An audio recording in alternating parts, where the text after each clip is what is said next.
vient de rompre les relations diplomatiques. Ça a été perçu comme une escalade supplémentaire.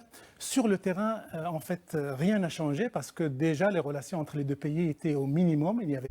Entre vieilles rancœurs et rivalités, l'Algérie et le Maroc traversent une nouvelle crise. Et cette fois, Alger a décidé de couper officiellement les ponts avec son voisin. Vous êtes éditorialiste, spécialiste du monde arabe. Et selon vous, ces tensions n'iront pas jusqu'à la guerre. Ni l'Algérie ni le Maroc n'ont intérêt à un conflit armé dans la région. Et pour entamer ce débat, c'est avec vous, Anna, et la question en 28 secondes. Oui, la question d'une internaute. Y a-t-il eu des manifestations hostiles dans les deux pays? Alors, Moustapha Tossa, est-ce que les opinions publiques sont en accord avec leurs dirigeants? En tout cas, au Maroc, on n'a pas très bien compris la décision des autorités algériennes de rompre les relations diplomatiques. Ça a été perçu comme une escalade supplémentaire. Sur le terrain, en fait, rien n'a changé parce que déjà les relations entre les deux pays étaient au minimum. Il n'y avait pas d'échange économique, il n'y avait pas, les frontières étaient fermées, il n'y avait pas d'échange de relations diplomatiques.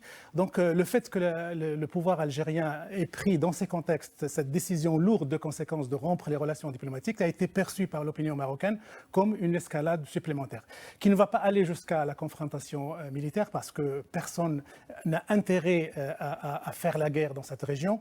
Et on sent très bien que le pouvoir algérien utilise aussi cette carte diplomatique uniquement pour détourner l'attention, une attention de son opinion propre, parce qu'il y a des problèmes, il y a des faillites économiques et politiques à l'intérieur, et il veut se créer une espèce d'ennemi extérieur, et l'ennemi extérieur, c'est le voisin marocain, il porte bien, il présente bien, et le régime algérien essaie un petit peu d'investir sur cette image-là. On va en parler de ça dans un instant, mais avant, on va revenir justement sur cette rupture diplomatique qui est née, enfin qui est apparue après les incendies qui ont ravagé le nord de l'Algérie. Et ça, Guillaume, c'est votre chiffre du jour. Oui, il y a donc 57 ans, Moustapha Tossa, et on voit que ces règlements de frontières ne sont toujours pas réglés.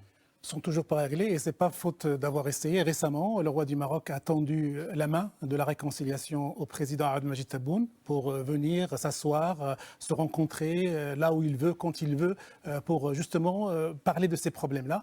Mais moi, je crois qu'il faut, pour résumer un petit peu la situation, deux événements expliquent un petit peu le côté enragé de la diplomatie algérienne en ce moment. Le premier, ça a été bien dit, c'est la reconnaissance américaine de la souveraineté marocaine sur le Sahara, ce qui, d'une manière ou d'une autre, plie le match une bonne fois pour toutes. Ouais. Ça va prendre un peu quelques temps pour s'adapter au droit international, mais le match est plié sur le plan de la résolution de cette crise.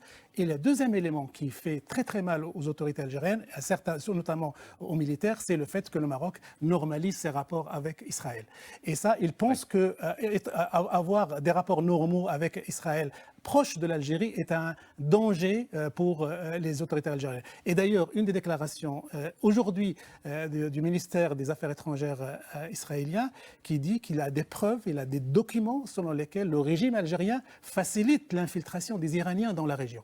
Et quand on sait que les Iraniens, c'est le cauchemar absolu et d'Israël, du Maroc et des pays du Golfe, on voit bien le rapport de force. Mais donc le constat est simple. Au bout de 40 années de conflit, après avoir armé à force de milliards de dollars les séparatistes du Polisario, l'Algérie est incapable d'acheter ou de trouver des canadaires pour éteindre les incendies. Ça, c'est le constat terrible que les Algériens font de leur pays. Alors, on va voir avec vous, Anna. Dans l'interprétation de ses propos sur la Kabylie et sur l'autonomie kabyle. Il faut rappeler juste le contexte. Pendant une réunion des pays non alignés, le ministre des Affaires étrangères algérien, alors qu'il n'était pas du tout question de l'affaire du Sahara, a fait un grand discours, logoré verbal, sur l'indépendance du Sahara occidental. Ce à quoi le représentant du Maroc, qui est l'ambassadeur marocain à l'ONU, a répondu sur un coup de sang en disant que si vous êtes tellement attaché au principe de l'autodétermination, il y a des peuples qui sont notamment le peuple kabyle qui mériteraient d'être aussi autonomes. Donc, et les gens ont compris que le Maroc soutient, finance et de sympathie. Il n'y a aucune preuve que le Maroc soutient le MAC parce qu'il ne reçoit pas sa direction. Le MAC, alors on rappelle juste la Kabylie, donc c'est le MAC, le mouvement d'autodétermination de la Kabylie. Au début, ça s'appelait le mouvement d'autonomie de la Kabylie. Mais avec l'évolution de la crise et les tensions internes en Algérie, ça a évolué vers l'autodétermination. C'est un petit peu le printemps berbère. À un moment donné dans l'histoire de l'Algérie, il y avait une identité berbère qui commençait à s'imposer au pouvoir central. Il faut dire qu'il n'y a pas que les Berbères ne sont pas uniquement en Algérie. Le Maroc est un pays rempli de berbères, au nord, au sud. Donc le principe de la berbérité ou la mazérité n'est pas le monopole des Algériens. Sauf qu'il n'y a pas, et je le répète encore une fois, de preuves matérielles que le Maroc soutient le Mali. Tentative pour essayer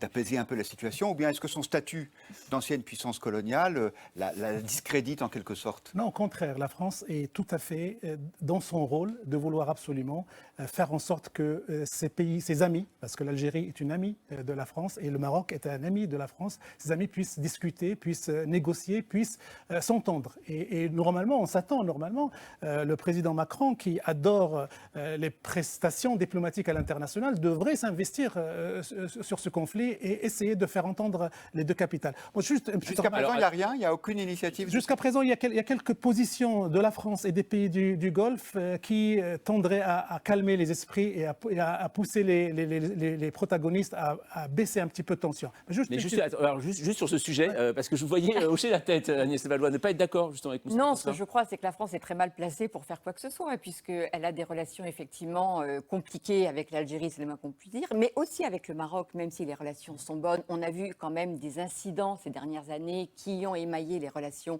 entre Paris et Rabat. Et vous savez que la relation entre Paris et Alger est particulièrement compliquée. Oui. Donc, quoi que fasse la France, ça sera décrié soit à Alger, soit à Rabat. Donc, moi, il me semble que dans ce contexte de crise, la France, en fait, est très mal placée parce que toute déclaration sera mal interprétée d'un côté ou de l'autre, suivant ce qu'elle va dire. D'un autre côté, si la France est mal placée, qui, à votre avis, serait bien placé? L'Europe? Sans la France, ça n'a pas de sens. Un pays arabe ou un pays africain, l'Amérique non plus. Oui. Donc, moi, je crois, contrairement à ce que dit Agnès Levallois, c'est le moment, c'est l'occasion pour Emmanuel Macron de réaliser quelque chose. Depuis son arrivée au pouvoir, on s'attendait à ce qu'il ouvre un chemin mémoriel et une réconciliation mémorielle avec l'Algérie, et on s'attendait à ce qu'il s'intéresse davantage à cette région. Emmanuel Macron est obsédé par la guerre contre le terrorisme dans les pays du Sahel. Il ne veut pas que les soldats français s'investissent davantage dans cette région. Il veut que les armées locales du Sahel et du Maghreb s'investissent aussi. Donc c'est une occasion aussi. C'est une occasion. Donc, voilà, le message est envoyé.